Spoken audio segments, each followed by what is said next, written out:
Il est parfaitement évident quand on regarde les études épidémiologiques que l'alimentation est un des facteurs les plus importants pour ce qui est de déterminer ce terrain qui soit pro-cancer, soit anti-cancer. Par exemple, on sait que dans des pays où l'alimentation est relativement différente de la nôtre, comme des pays d'Afrique du Nord, ou en Asie, en Thaïlande, en Chine, au Japon, il y a des endroits entiers où certains cancers qui sont très fréquents en Occident, comme le cancer de la prostate ou le cancer du sein, n'existent pas. Et une des principales différences est l'alimentation. Donc on sait que l'alimentation a un rôle à jouer. Il faudrait être fou pour ne pas le concevoir. Nous faisons face à une épidémie de cancer. Voilà la courbe d'augmentation du cancer du sein aux États-Unis depuis la Deuxième Guerre mondiale. Et on voit que c'est effectivement très alarmant. Quand on cherche à comprendre qu'est-ce qui se passe au niveau du cancer, la deuxième chose à regarder, ce n'est pas seulement l'évolution dans le temps, mais l'évolution dans l'espace, l'évolution géographique de la maladie. Il est extrêmement frappant de constater sur les courbes établies par l'OMS que le cancer est une maladie des pays riches, des pays en rouge, et qu'il y a certaines régions d'Inde ou certaines régions de Chine, ici il s'agit du cancer du sein, où il n'y a pas de cancer du sein du tout. Lorsque ces femmes émigrent de Chine aux États-Unis, en 1 ou 2 générations, elles ont les mêmes taux de cancer du sein que les Américaines.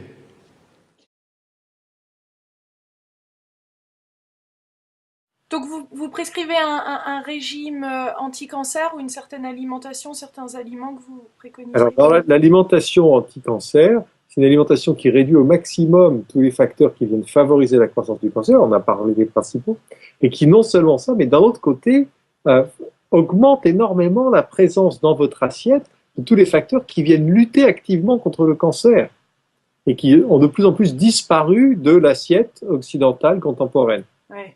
Donc, quels sont ces facteurs? Sont avant tout des légumes. C'est ce que l'on mange de moins en moins depuis les années 30. Il faudrait que l'assiette typique de chaque repas soit 80% de légumes et peut-être 20% de produits animaux, mais 80% de légumes. Ce que les gens ne font plus, ce qu'on faisait dans le temps. La soupe paysanne de l'ancien temps, il y avait un petit peu de viande, mais pas beaucoup. Il y avait surtout, c'était une soupe de légumes, peut-être avec des lardons, peut-être avec un petit morceau de viande de cochon ou de viande de volaille, mais c'était avant tout une soupe de légumes. Donc il faut revenir à ça. Ce sont des produits qui sont équilibrés en oméga 3, c'est-à-dire qui proviennent d'animaux qui ont mangé de l'herbe. L'herbe est très riche en oméga 3. Quand les animaux mangent de l'herbe, la viande, le lait, le beurre, le fromage, la crème, les œufs sont riches en oméga 3. Quand on nourrit les animaux avec du soja et du maïs comme on le fait aujourd'hui dans les étables industrielles, il n'y a plus d'oméga 3 dans la viande, il n'y a plus que des oméga 6 qui sont pro-inflammatoires et qui favorisent le développement du cancer.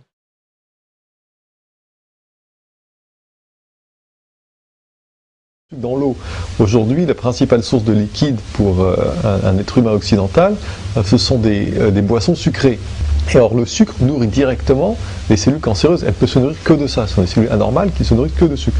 Donc il est évident que ce changement dans l'alimentation a joué un rôle dans la biologie anti-cancer.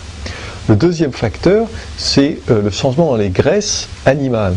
Donc dans tous les produits animaux, dans la viande, dans le lait, dans le beurre, dans le fromage et dans les œufs.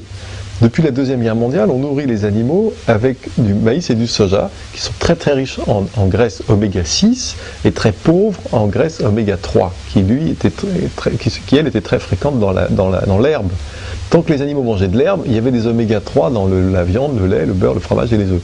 Quand on a arrêté de leur donner de l'herbe à manger, on s'est trouvé avec une chaîne alimentaire complètement déséquilibrée, avec beaucoup d'oméga 6, très peu d'oméga 3, et qui alimente toutes les réactions d'inflammation dans le corps.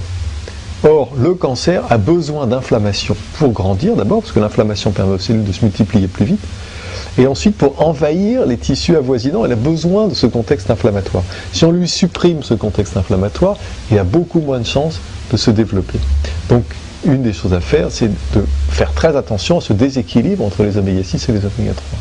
Puis le troisième facteur, ce sont tous les produits chimiques qui ont envahi notre environnement, mais en particulier notre environnement alimentaire, y compris l'eau, depuis la Deuxième Guerre mondiale, avec l'utilisation généralisée des pesticides qui n'existaient pas avant la Deuxième Guerre mondiale. Moi, j'ai eu un cancer au cerveau. Bien, on sait que les viticulteurs de la région de Bordeaux qui utilisent beaucoup de pesticides ont 3 fois plus de cancer au cerveau que des gens avec des occupations comparables qui n'utilisent pas ces produits. Donc voilà les 3 facteurs dont il faut se prémunir: du sucre, des oméga 6 et des contaminants de l'environnement. La plupart des molécules anti-cancer contenues dans des aliments sont dans des légumes et des fruits, et pas dans la viande, le beurre, le lait, le fromage et les œufs. Ça, il n'y a aucun doute. D'autant plus que le beurre, le lait, le fromage et les œufs sont déséquilibrés en oméga 6. Les légumes et les fruits contiennent non seulement des antioxydants dont on parle depuis longtemps, mais de façon beaucoup plus importante que ça, elles contiennent des molécules spécifiques qui ont une action anti-cancer. Donc, par exemple,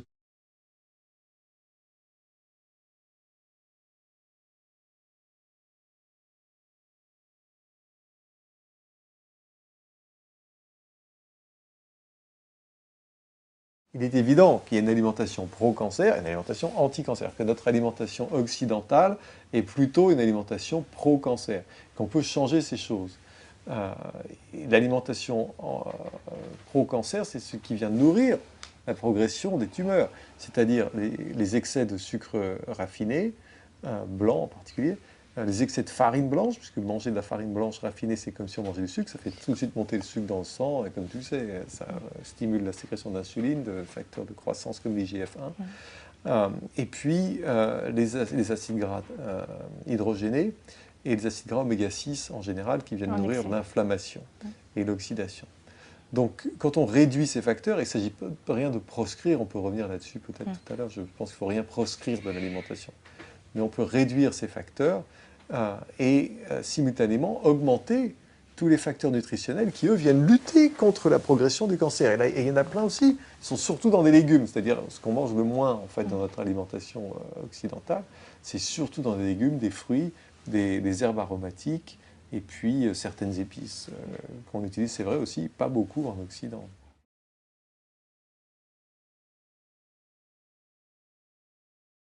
L'anti-inflammatoire le plus puissant que l'on connaisse, qui soit naturel, sans aucun effet secondaire, qui ne fera pas de trou dans l'estomac, est le curcuma. Le curcuma, c'est la poudre jaune qui est la base du curry qu'on mange tous les jours en Inde. Et bien surtout que c'est un anti-inflammatoire puissant qui permet de limiter les problèmes d'arthrite, mais aussi le développement du cancer, et aussi le développement de l'Alzheimer, et aussi le développement des maladies cardiovasculaires. Et puis bien sûr, il y a les épices comme le fameux curcuma, qui est peut-être un des aliments utilisés depuis le plus longtemps comme non seulement un aliment, mais aussi un remède médical dans la plus vieille tradition médicale au monde, qui est la médecine ayurvédique. Le curcuma est un médicament pour lutter contre l'inflammation. Et les gens qui consomment un petit peu de curcuma plusieurs fois par semaine ont des taux inflammatoires très inférieurs aux gens qui n'en consomment pas du tout. J'ai vu récemment qu'en Occident, on consomme un 1/8 de cuillère à café de curcuma par an, en moyenne, qui provient de la moutarde, parce que le colorant jaune de la moutarde est le curcuma, alors qu'en Inde, on consomme 91 cuillères à café de curcuma par an. Et il se trouve que les Indiens ont moins de cancer, moins d'Alzheimer, moins d'arthrite, moins de colite ulcérative inflammatoire, moins de maladies cardiaques, enfin moins de toutes les maladies qui ont besoin d'inflammation pour se développer. Et qui pèsent sur notre société en ce moment. Qui pèsent considérablement sur notre société. Donc rien que le curcuma à lui tout seul, si vous faisiez une seule chose, ça pourrait être ça ou... C'est l'utilisation d'huiles comme l'huile d'olive ou l'huile de colza qui ont des propriétés anti-cancer, le colza étant très riche en oméga 3 et l'huile d'olive apportant des polyphénols qui viennent lutter contre l'oxydation et qui ont directement des effets anti-cancer, en plus du fait qu'elle n'a pas beaucoup d'oméga 6, contrairement aux huiles utilisées plus fréquemment et moins onéreuses comme l'huile de tournesol, l'huile de soja, l'huile de maïs. C'est l'utilisation d'herbes aromatiques, de thym, de romarin, de sauge, d'origan, de marjolaine, de basilic, de menthe, qui elles-mêmes contiennent des molécules comme le carnosol, qui sont des agents anti-cancer. Du thé noir, pour l'instant, le thé vert est non seulement antioxydant, mais c'est surtout un formidable anti-angiogénique qui limite la croissance des cellules cancéreuses en limitant la croissance des vaisseaux dont elles ont besoin pour grandir. Et puis c'est aussi un inhibiteur d'une enzyme clé qui permet aux cellules des tumeurs d'envahir les tissus voisins. Et en bloquant cette enzyme, il limite l'invasion des tissus voisins. Donc c'est important et c'est très bon. Le thé vert qui a été montré, quand on met du thé vert avec des tumeurs en progression dans un laboratoire, on voit qu'elle empêche les tumeurs de grandir. quand on donne du thé vert à des souris et qu'on a greffé un cancer, les tumeurs ne se propagent pas autant que si elles ne boivent pas de thé vert. Et quand on regarde les populations qui boivent du thé vert, elles ont moins de cancer que nous.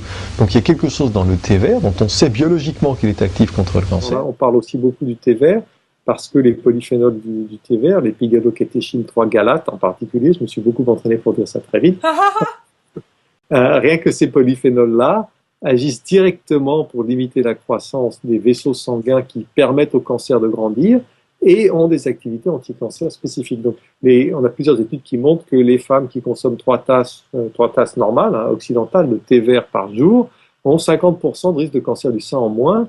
Les hommes qui consomment 3 tasses de thé vert par jour ont 50% de risque de cancer de la prostate en moins. Donc, ce sont des effets considérables pour un seul ingrédient qui est en plus assez agréable à consommer. Vous voyez, j'ai ma tasse.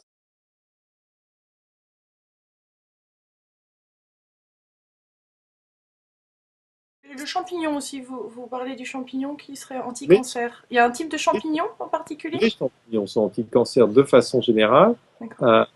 Malheureusement, plus ils sont exotiques et chers, plus ils sont anti-cancer. C'est pas le champignon de Paris qui est particulièrement anti-cancer, mais plutôt tous les maïtake, shiitake, enaitake, tous ces champignons qui viennent d'Asie, qui ont des fortes propriétés anti-cancer. Une étude récemment a montré en 2009 que les femmes asiatiques en Chine qui mangeaient des champignons 3 fois par semaine avaient 50% de risque de cancer en moins. Celles qui mangeaient des champignons 3 fois par semaine et buvaient 3 tasses de thé vert par jour avaient 90% de réduction de risque de cancer du sein. Ouais. Donc, ce qui est formidable, c'est de voir que les aliments sont en synergie les uns avec les autres.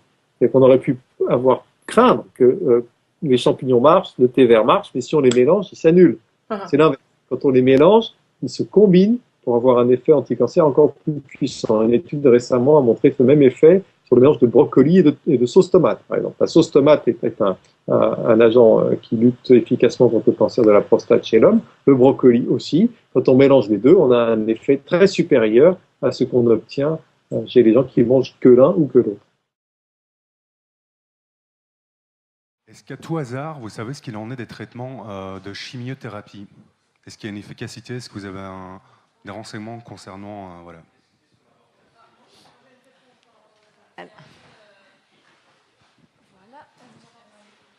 Voilà, il y a une étude qui est parue dans Clinical Oncology en 2003 ou 2004 et qui indiquait que dans le meilleur des cas, il y avait 2,2% d'efficacité. Et je mets efficacité entre guillemets parce que ça ne veut pas dire 2,2% de guérison, mais de survie à 5 ans. Donc 2,2% dans le meilleur des cas. Et pour certains cancers, c'est 0% ou 0,1% ou 1%, mais très peu.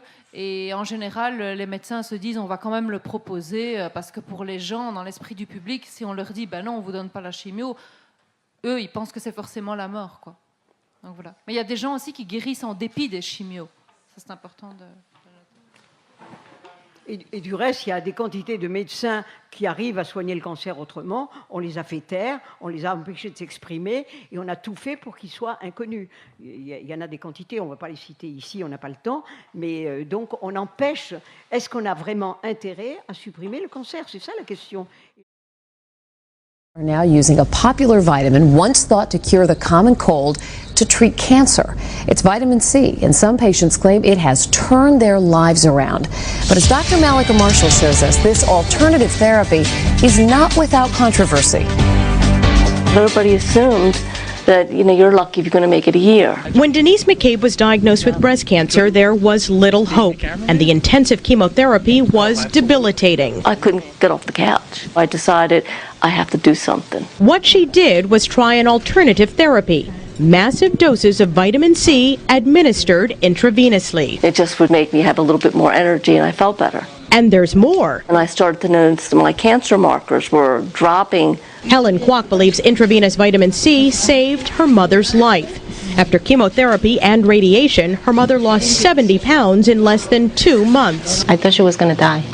But after just a few intravenous vitamin C sessions, She has so much energy, I just couldn't believe it. Dr. Glenn Rothfeld, an Arlington physician, offers his patients intravenous vitamin C, usually in combination with traditional treatments. In a number of our patients, although certainly not all, it has seemed to arrest or slow down the progression of their cancer. The key is the delivery system. The intravenous injections have the vitamin C equivalent of 500 oranges, and it goes directly into the bloodstream. When you use vitamin C in very high doses in a test tube, it kills cancer cells.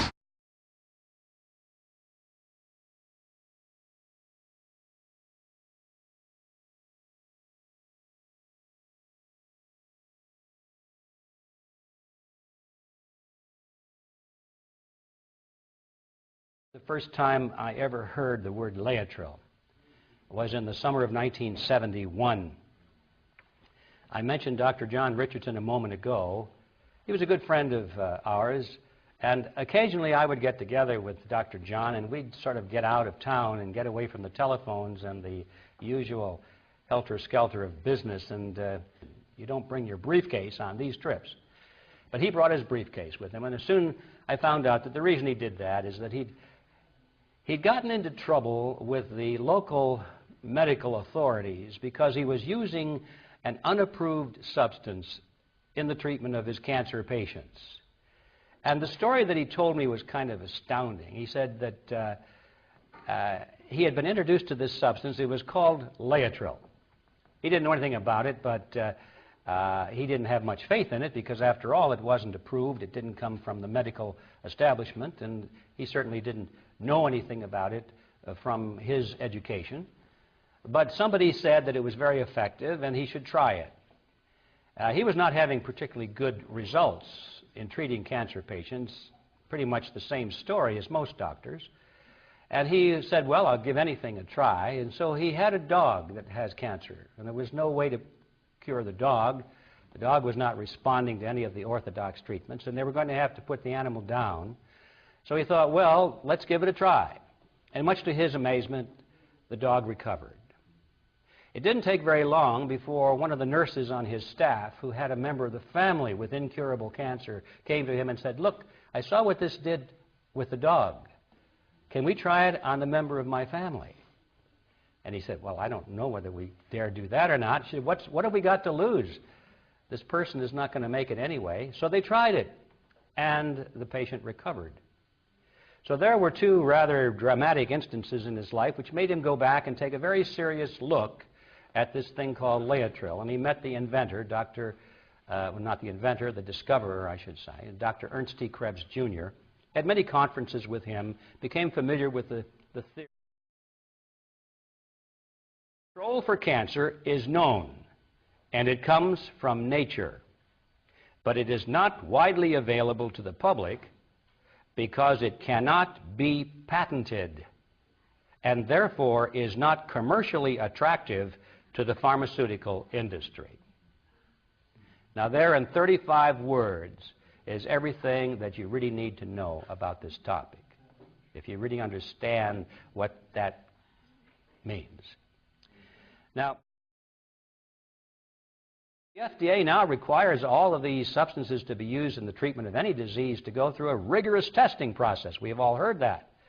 I have forgotten the number. It goes up every month. I guess it's $20 million or more, maybe much more, for the average drug to get processed and tested, and they test it for efficiency, efficacy, and safety. Well, who is going to spend $20 million testing the safety and efficacy of an apricot seed? You can't patent it. It's just money down the drain.